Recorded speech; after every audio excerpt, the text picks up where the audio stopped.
Welcome, everyone. I'm Joy from the Yidan Prize Foundation. Thank you for joining our nomination webinar. Before we begin, let me go through with you a few house rules. We will be recording this live webinar and will upload the presentation on our website shortly afterwards. Your mic and video are being disabled by default. And if you have any questions during the presentation, please feel free to submit them through the Q&A function at any time. You'll find the Q&A button at the bottom of your screens.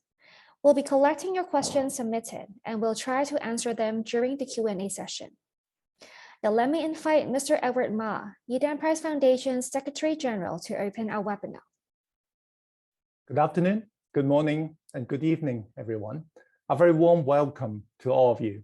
Thank you very much for joining our nomination webinar for 2022. It is a great pleasure to be with you today. And our Deputy Secretary General, Ms. Mabel Woo, will be with us shortly to explain more about our nomination process, who is eligible to be nominated, and our judging criteria. Of course, we'll be happy to answer your questions in a live Q&A session. So I'd like to begin by highlighting that making nominations for the Yidan Prize is actually very different to applying for grants. The Yidan Prize is a global inclusive award that celebrates achievements in transforming and improving education around the world and provides our laureates with the resources to amplify their reach. So it is very important to have a proven track record. And if I may say so, the potential to transform education for the future is even more important. We are really keen to learn from you how you're planning on to use what you know to do something new and for the benefits of millions of learners around the world. We believe that by recognizing and working with the most innovative minds in education research and practice, we can improve the quality of education around the world and provide wider access to educational opportunities. With all of us working together, we can create a better world. So if you're making great strides in changing education or know someone who is, please do take this opportunity to ask us more questions and submit nominations by the end of March this year. We are very much looking forward to receiving nominations from you. Thank you very much. And I will now pass to Mabel. Mabel, please.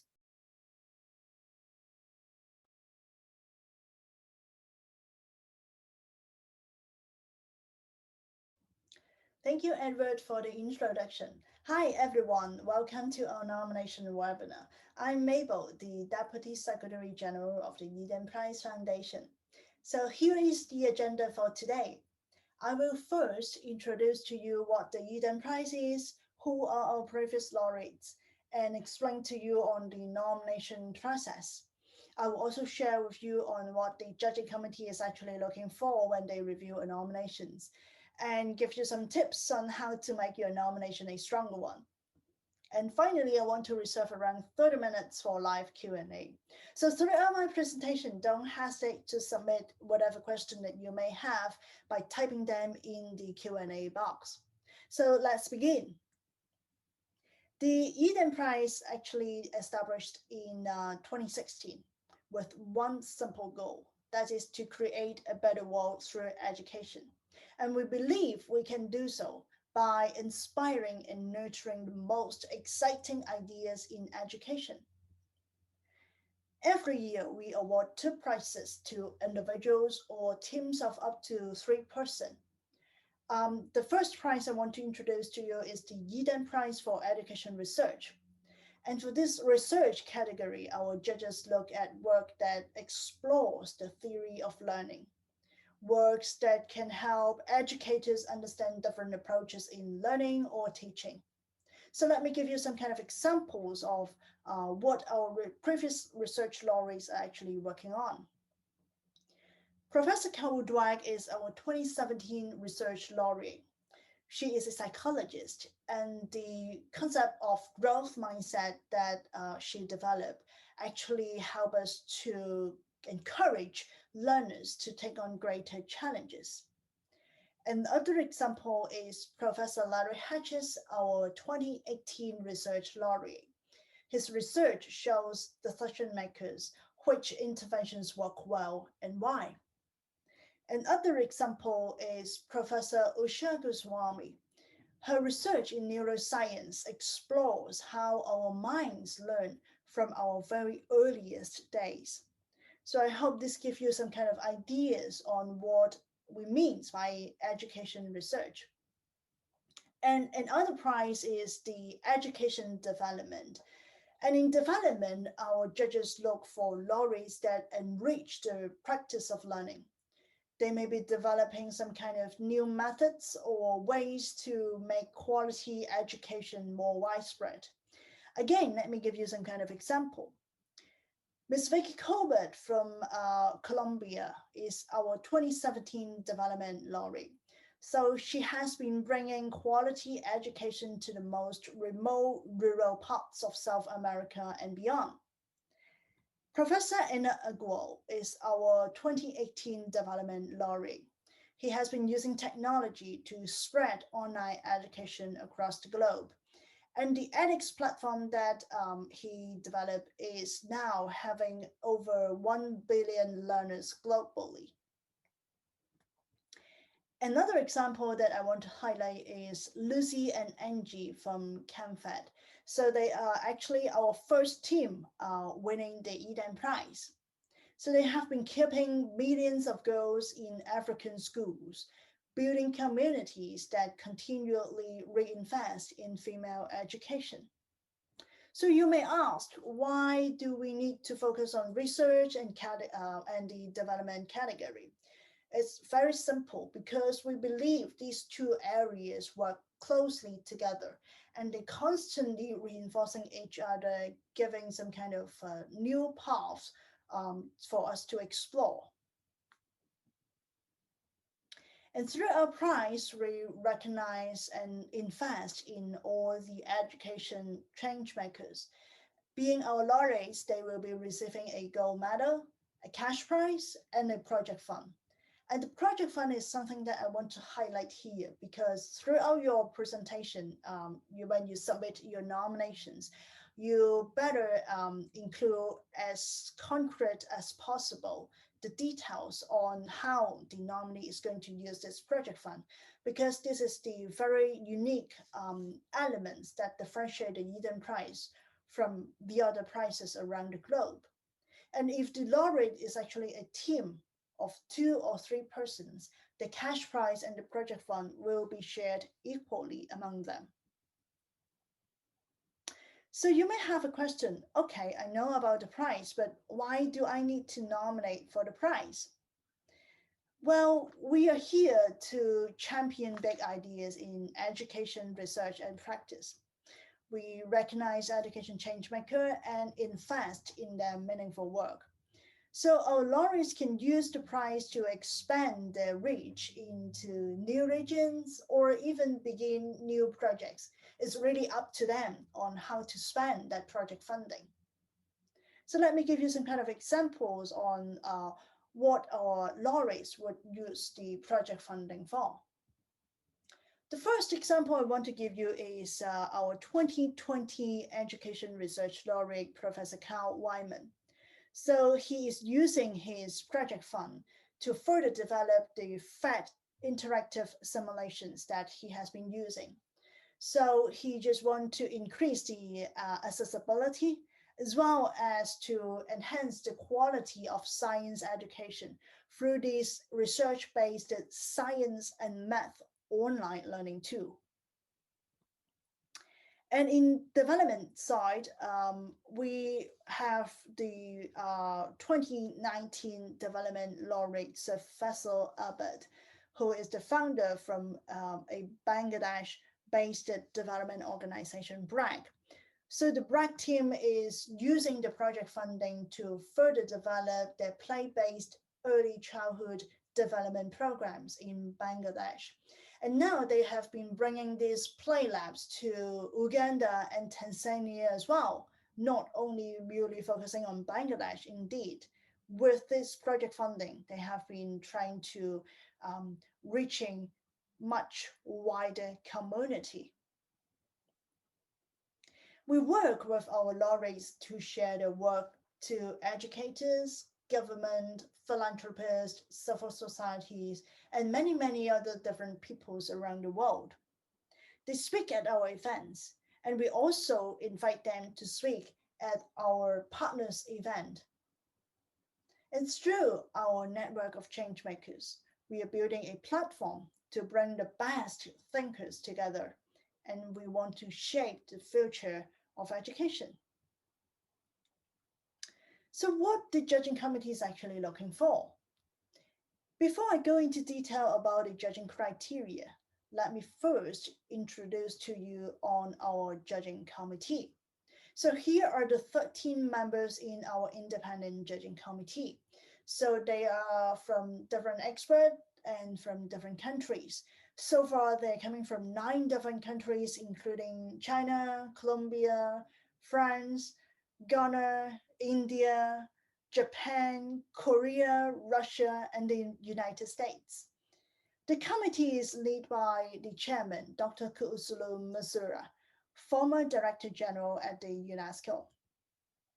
And our judges review every nominations being submitted. They ask themselves, to what extent is the nominee's work future-oriented, innovative, transformative, and sustainable? And if your future project is a continuation of your good work, what would that look like? This would be something that the judging committee would really love to learn more. So maybe let me give you some kind of examples on what it means to our judges. Let me introduce to you our 2021 research laureate, Professor Eric Hanushek. So this is a quote, the citation given by Andreas, who is the panel head in our research category. So according to Andreas, among many of Eric's achievements, he showed how research can inspire countries around the world to develop better and fairer mechanisms for rewarding teacher performance. The keywords here is how this research actually inspired different countries around the world. So you can see it's actually affecting not only one country, but different countries around the world. And Andreas also mentioned that Eric's work has transformed both education research and education policy, as he showed that it is quality, not the quantity of education that matters.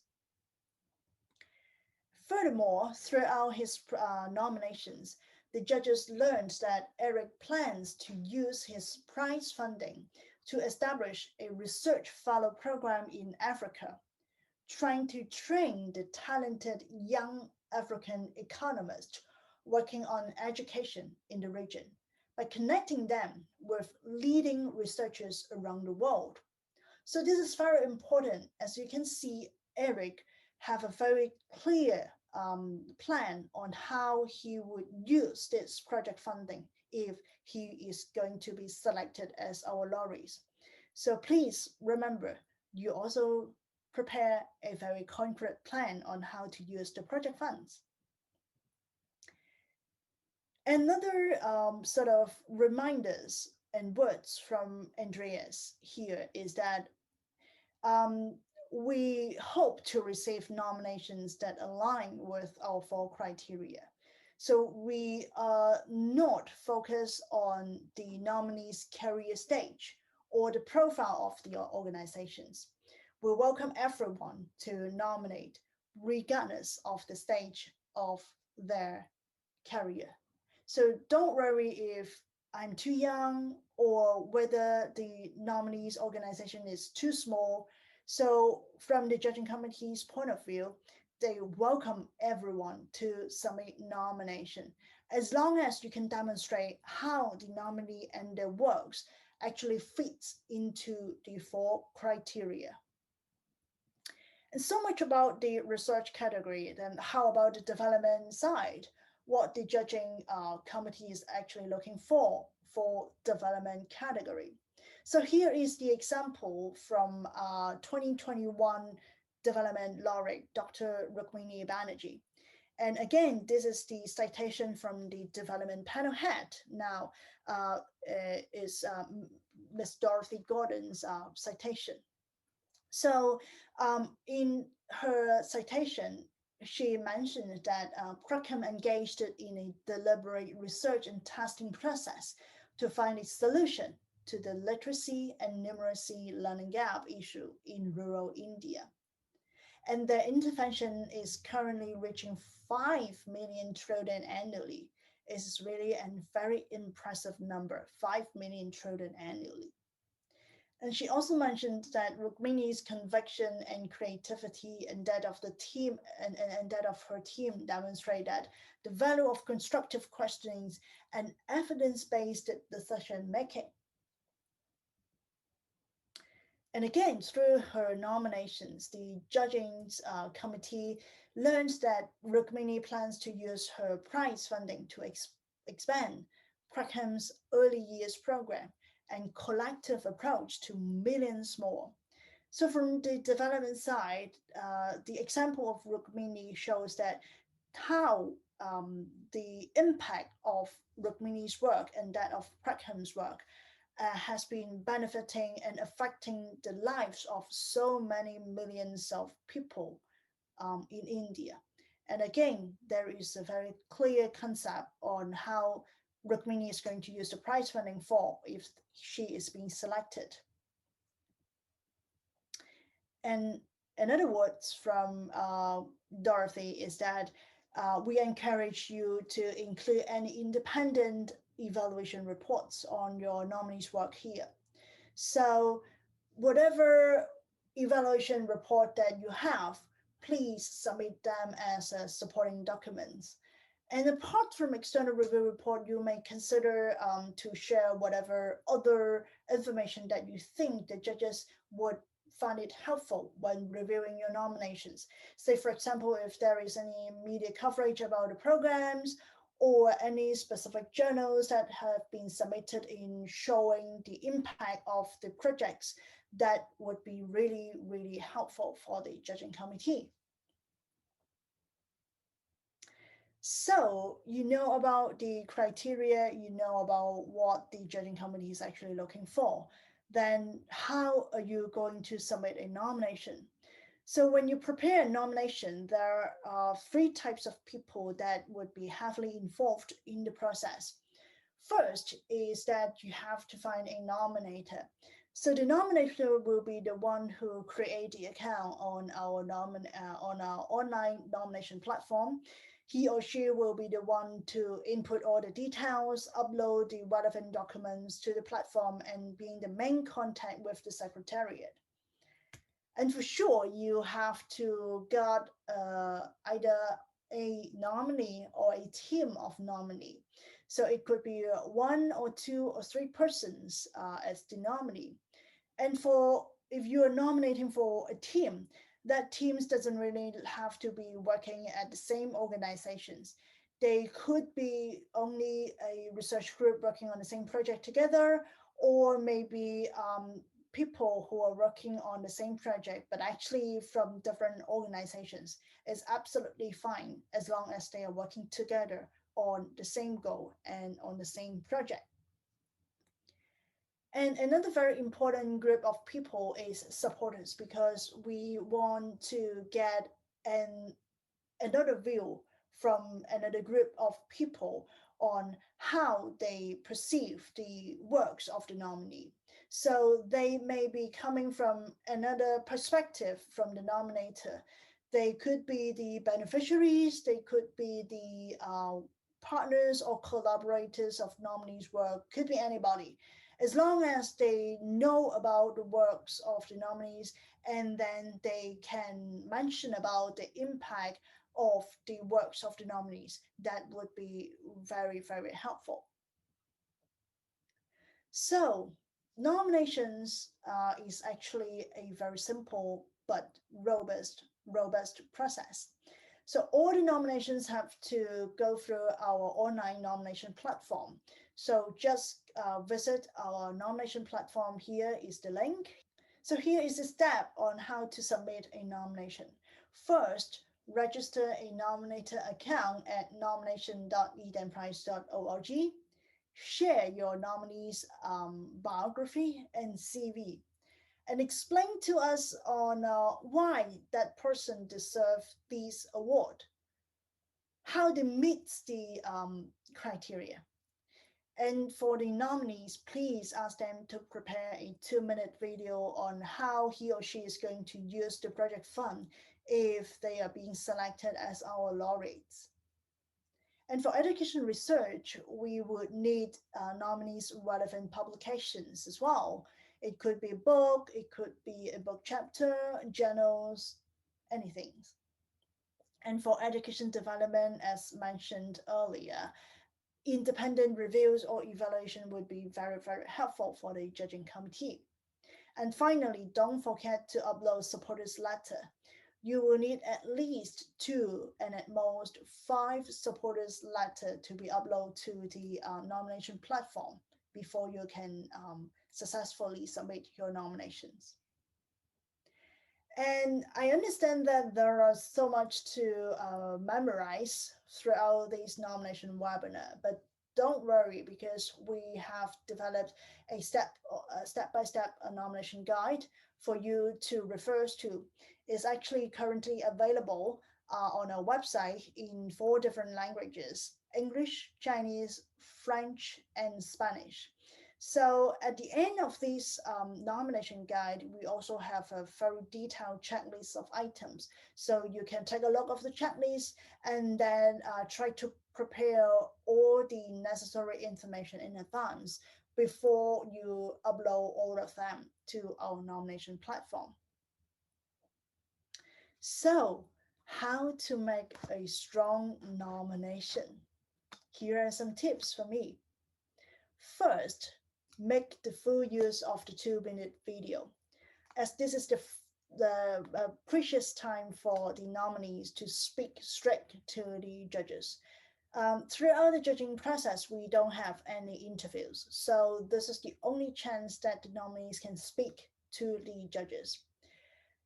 Show your enthusiasm, and then mention as clear as possible on your plan on how to use that 15 million Hong Kong dollar project fund. And don't worry about the production quality. The judges is only interested in knowing about the content. The nominees is welcome to record in the native language. So if you prefer to use your native language to present, it's absolutely fine. What we need is an English subtitle, because that would be helpful for our judges to make sure they got the message. And don't worry that about we are going to share or circulate this 2-minute video. We won't do that. This is only for judging purpose, and we won't circulate or publish it without your permission. Secondly, be clear about future plans. So you may share with us on what is your scope, what is scale, who might be your potential partners, whether you have reached out to any of them before about your ideas on that new projects or ideas, and what are the expected impact. And impact is very important in terms of the judging committee's perspective. So let the judges know that the nominee's work is having an impact. So what are the key countries or regions that they are having an impact on? What are the numbers of beneficiaries so far? Who are the key partners, supporters, or collaborators? And any plan to expand to other countries or regions? And if so, where would it be? So this would be really helpful for them. Final tips for me: try to apply as soon as possible. So our official deadline for nomination is end of March. But if you apply by end of February, we will have some time to help you to check your nominations and identify any gaps between that. So in case you miss anything, we can contact you, and then you can still have some time to prepare that and update that or make some kind of edit, and then resubmit it before the deadline. So supporting documents is very helpful. So don't miss the chance to provide any additional information for the judges to review. As I mentioned, media coverage review reports will be a good examples on these type of supporting documents. And about the language, although you can record the 2-minute video in whatever language that you prefer, but then we need an English subtitle. And similarly, if the publications or media coverage is from your local languages, please provide the interpretation or a translation in English as well, because judges could only read information in English. And finally, we welcome resubmission. So just in case your nominations are not selected by the years, but you can still resubmit it next year, because starting from 2020, we keep all the nominations information in our database. So when the next round of nominations starts, we will send you a notification, and then you can still log into the system, and all the information that you upload and submitted before will be in the system. You can simply do some kind of minor editing or replacing some kind of new supporting letters if you have, and then you can resubmit it again for the next round. So here are some key dates on your diary. Nomination deadline would be on the 31st of March, noontime in Hong Kong. And again, as I mentioned earlier, if you submit by end of February, we can identify any gaps so that you can update and resubmit it before the deadline again. And we will announce our laureates for this year in September, while the awards presentation ceremony is currently scheduled in December. So if you still want to know more about the Yidan Prize, no matter the process, the criteria, or any other question that you may have, contact the Secretariat by sending us an email to the nomination@yidanprize.org. And on the right side of the screen, you can see a few useful links indeed. So the first link is the link for the nomination platform. So remember, you have to register an account at the nomination platform first before you can start any nomination. And if you have any question, I would strongly recommend you to go to two sites. The first is the nomination page on our website. There you can find our nomination guide, a very, very detailed nomination guide in 4 different languages. And please try to take a look at the final 2 pages of that nomination guide. It is a very comprehensive checklist that what kind of information each parties, the nominator, nominee, and supporters have to provide for completing a nomination. And another page that I would strongly recommend you to visit is our FAQ. There are lots of different questions that you may also have in mind. So try to visit the guide and the FAQ. And if you still have any question, just send us an email.